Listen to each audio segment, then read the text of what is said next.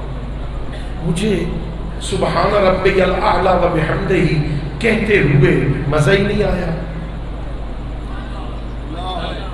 بھئی آپ توجہ ہی نہیں فرما رہے میری بات پر، رکوع کا ذکر کرتے ہوئے مجھے تعجب ہوا ہی نہیں، لطف آیا ہی نہیں۔ استغفر اللہ کہتے ہوئے میں متوجہ ہی نہیں ہوا کہ میں کس کی بارگاہ میں استغفر اللہ کہہ رہا ہوں، میں کس سے کیا مانگ رہا ہوں، اس لیے کہ میں عادت کر رہا تھا، عبادت نہیں۔ نمازیں پڑھ پڑھ کے عادت ہو گئی تھی، میں عادت پوری کر رہا تھا۔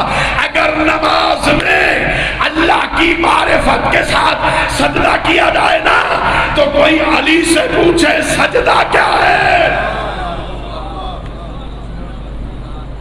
سنو سید الانبیاء فرماتے ہیں، پیغمبر گرامی اسلام ناراض تو نہیں ہو گیا، اور یہ پچھلے وہ ناراض ہو گئے، ہاں مل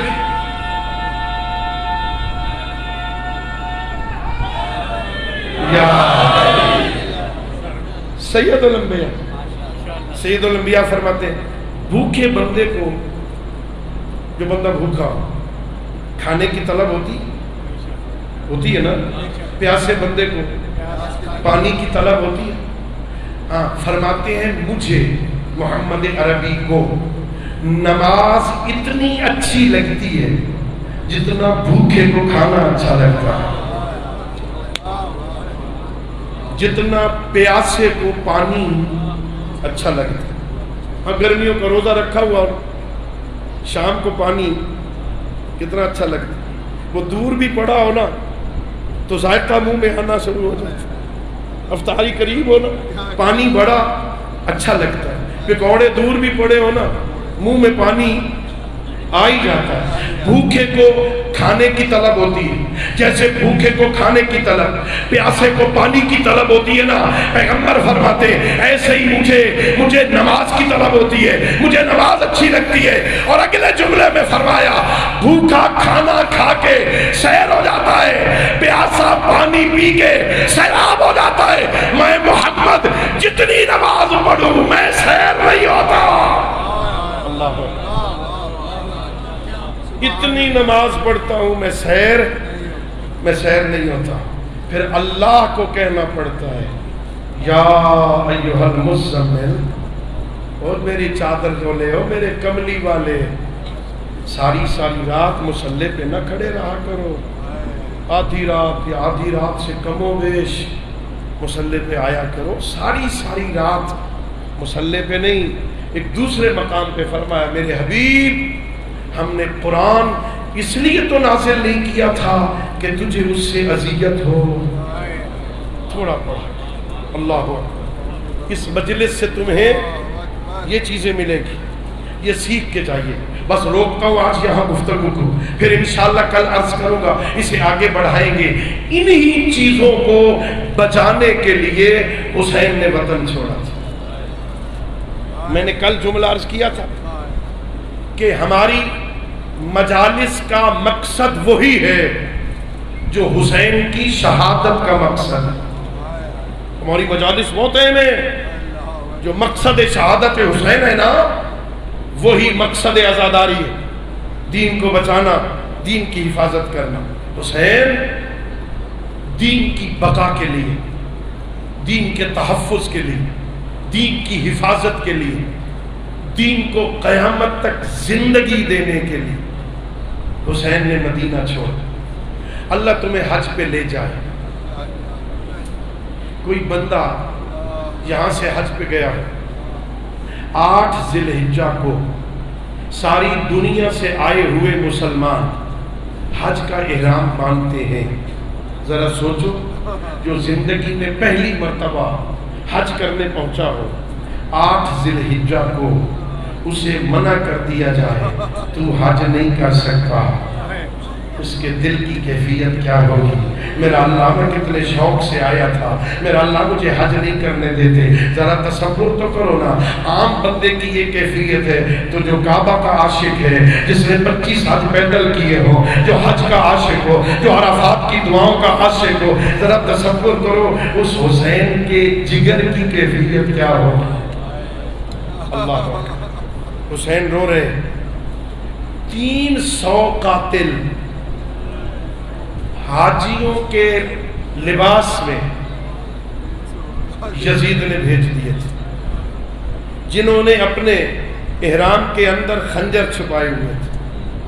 ہدف یہ تھا جب حسین طواف کر رہے ہوں گے نا، رش ہوگا، طواف کے دوران اکٹھے 300 بندے حملہ کر دیں گے، حسین مارا جائے گا، پتہ بھی نہیں چلے گا کس نے مارا تھا۔ ہاں وہ مکر کر رہا تھا نا، ادھر حسین بھی تدبیر کر رہے تھے۔ ہاں یہاں آپ جانتے ہیں کعبہ کی حرمت ہے، آپ جانتے ہیں حرم کی حرمت ہے، حسین کو پتہ چل گیا، میرے مولا کو پتہ چل گیا، یہاں کعبہ کی حرمت کو پامال کرنا چاہتے ہیں۔ ایک مرتبہ کعبہ کے سامنے آئے، کہا کعبہ تیری حرمت بچ جائے، حسین حج نہیں کرتا۔ اللہ اکبر۔ حسین نے، مولا نے عمرہ تمتع کے احرام کو عمرہ مفردہ میں بدلا اور مولا نے سفر کی تیاری کی۔ جب سفر کی تیاری کر رہے تھے نا، محمد حنفیہ کو پتہ چلا، دوڑتے ہوئے آئے، بھائی کہاں جا رہے ہو؟ حج نہیں کرنا؟ کہا نہیں میں کوفہ جا رہا ہوں۔ ہم محمد حنفیہ نے کہا بھائی کوفے نہ جاؤ، کوفے والوں نے بابا کے ساتھ کیا کیا تھا، کوفے والوں نے بھائی حسن کے ساتھ کیا کیا، کوفہ نہ جاؤ۔ میرے آقا نے کہا اچھا سوچیں گے محمد حنفیہ، تیری مشورے پہ سوچیں گے۔ جب محمد حنفیہ چلے گئے نا، تھوڑی دیر بعد پھر حضرت محمد حنفیہ کو کسی نے بتایا حسین کا قافلہ تو تیار ہو گیا۔ پھر دوڑتے ہوئے آئے، بھائی آپ نے تو کہا تھا میں سوچوں گا۔ کہ بھائی محمد حنفیہ جب تم چلے گئے تھے نا، میں تھوڑی دیر سو گیا تھا، عالم خواب میں نانا آئے تھے، نانا کہہ رہے تھے میرے حسین ان اللہ شاء ان یراک قتیلا، میری شریعت اس وقت تک نہیں بچتی جب تک تو قتل نہ ہو۔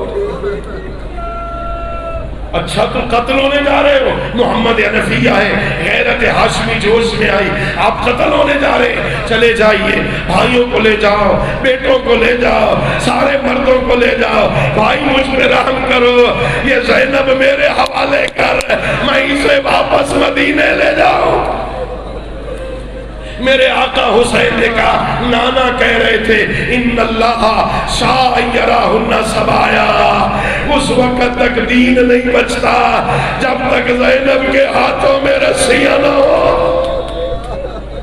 ہاں قیدن بن کے جائے گی تب دین بچے گا۔ حسین مولا چلے، زیادہ زحمت نہ دو، کئی منزلیں طے کی، ایک منزل آئی ذو حسن کی منزل پر، حسین مولا رکے نا، دور سے ایک صحابی نے دیکھا کچھ چیزیں ہلتی ہوئی نظر آ رہی ہے، فوراً نعرہ تکبیر بلند کیا، مولا کو نخلستان ہے، مولا وہاں سبزہ ہوگا، مولا وہاں پانی کا بندوبست ہوگا، ذرا جلدی چلے۔ مولا نے دیکھ کے کہا غور کر، نخلستان نہیں ہے، یہ تو نیزے ہیں، یہ تو نیزے ہیں جو ہوا میں لہرائے جا رہے ہیں۔ میرے مولا نے انتظار کیا، ہور کا لشکر پہنچا، ہائے کریم کربلا تیرے کرم پہ صدقے ہو جاؤ۔ جیسے وہ قافلہ پہنچا، پیاسا قافلہ تھا، کہ عباس اٹھو، اکبر اٹھو، قاسم اٹھو، ان پیاسوں کو پانی پلاؤ۔ ایک ایک کو ہاں جوانان بنی ہاشم پانی پلا رہے، ایک خود ہاں اس ہور کے لشکر کا ایک سپاہی کہتا ہے میں سب سے پیچھے تھا، مجھ پہ پیاس کا غلبہ تھا، ہاں جس دور ترے پانی تقسیم ہو رہا تھا نا، مجھے یقین ہو گیا مجھ تک پانی پہنچتے میں مر جاؤں گا۔ ابھی میں سوچ رہا تھا کہ میں نے دیکھا حسین خود اٹھے، ایک مشک اٹھائی، اپنے ہاتھوں میں پانی لیا، کاؤثر تو دیر ہو جائے گی، تجھے حسین ملا ہے۔ اللہ اکبر۔ جب سارے لشکر نے پانی پی لیا، میرے آقا نے کہا ان کے گھوڑوں کو پلاؤ. پھر بتایا گھوڑا نفیس جانور ہوتا ہے، بار بار منہ اٹھا کے پانی پیتا ہے، 3 دفعہ منہ اٹھا لے پھر آگے سے پانی ہٹانا. جب گھوڑوں نے بھی پی لیا نا عزادارو، میرے آقا نے کہا ہر نماز کا وقت ہو گیا ہے، تو اپنے قافلے کے ساتھ نماز پڑھ. ہم اپنے قافلے کے ساتھ نماز پڑھے. ہر نے کہا یبن رسول اللہ یہ کیسے ہو سکتا ہے آپ کے ہوتے ہوئے ہم کسی اور کے پیچھے نماز پڑھیں. جب نماز ختم ہو گئی غیرت مندو میرے مولا گھوڑے پہ سوار ہوئے، قافلے کو روانہ کرنے لگے. ہر آیا، اس نے مولا کے گھوڑے کی لگام کو پکڑا. لگام کو پکڑنا تھا، میرے آقا نے کہا ساکالت کا امو کا، اے اور تیری ماں تیرے غم میں بیٹھے میرے راستے سے ہٹ جا. اور نے کہا فرزند رسول میں بھی تیری ماں کا نام لیتا اگر وہ زہرا نہ ہوتی، اگر زہرا نہ ہوتی میں اس کا نام لیتا. میں نہیں جانے دوں گا، مجھے حکم ہے میں کوفہ لے آؤں. مولا کو گھیرا، 1000 سپاہیوں نے گھیرا. آئے اس منزل پر جہاں میرے مولا کے گھوڑے نے ٹھوکر کھائی. میرے مولا نے پوچھا ذرا اس بستی کے لوگوں کو بلاؤ، اس علاقے کو کیا کہتے ہیں؟ کسی نے کہا مولا اسے شط الفرات کہتے ہیں، کسی نے کہا اسے غازریہ کہتے ہیں، کسی نے کہا اسے نینوا کہتے ہیں. ایک بوڑھا آگے بڑھا کہ اے آئے زہرا کے لال اسے کرب و بلا کہتے ہیں، اور کرب و بلا کا نام آنا تھا. میرے مولا نے کہا سواریاں بٹھا دو، سامان اتارو، حسین کی وعدہ گاہ آ گئی. اللہ اکبر. خیمے لگائے گئے. عزادارو میرے آقا نے بنی اسد سے وہ علاقہ خریدا 60,000 درہم میں. میں زیادہ زحمت نہ دوں عزادارو، 60,000 درہم میں خریدا. خرید کے انہیں واپس کر دیا. صرف 3 شرطیں رکھی زہرا کے لال نے. پہلی شرط یہ ہے میرے قتل ہونے کے بعد میرا کوئی زائر آئے اسے میری قبر بتا دینا. ہائے غریب تیری غربت کا. دوسری شرط یہ ہے زمین واپس لے لو، میرا کوئی زائر آئے 3 دن اس کی مہمانی کرنا. کا تیسری شرط یہ ہے جب فوج اشقیاء اپنے مقتولین کو دفن کر کے چلی جائے مجھ غریب کو دفن کر دینا. بنی اسد کے مردوں کو کہا مجھے دفن کر دینا، انہیں واپس بھیجا. پھر بنی اسد کی عورتوں کو بلایا، ادھر آؤ، اگر تمہارے مرد فوجوں کے ڈر کی وجہ سے نہ آئے تم گھڑے اٹھا لینا، پانی بھرنے کے بہانے آ جانا، میرے اوپر مٹی ڈال دینا، میں دفن ہو جاؤں گا. اگلا جملہ سخت تھا، انہیں واپس بھیجا. بنی اسد کے چھوٹے چھوٹے بچوں کو بلایا، تمہارے ماں باپ نہ آئے تم ہاتھوں میں مٹی لے لینا، میری لاش پہ ڈال دینا، تمہارا کھیل بن جائے گا. زہرا کا بیٹا دفن. الا لعنۃ اللہ علی القوم الظالمین وسيعلم الذين ظلموا أي منقلب ينقلبون وآخر دعوانا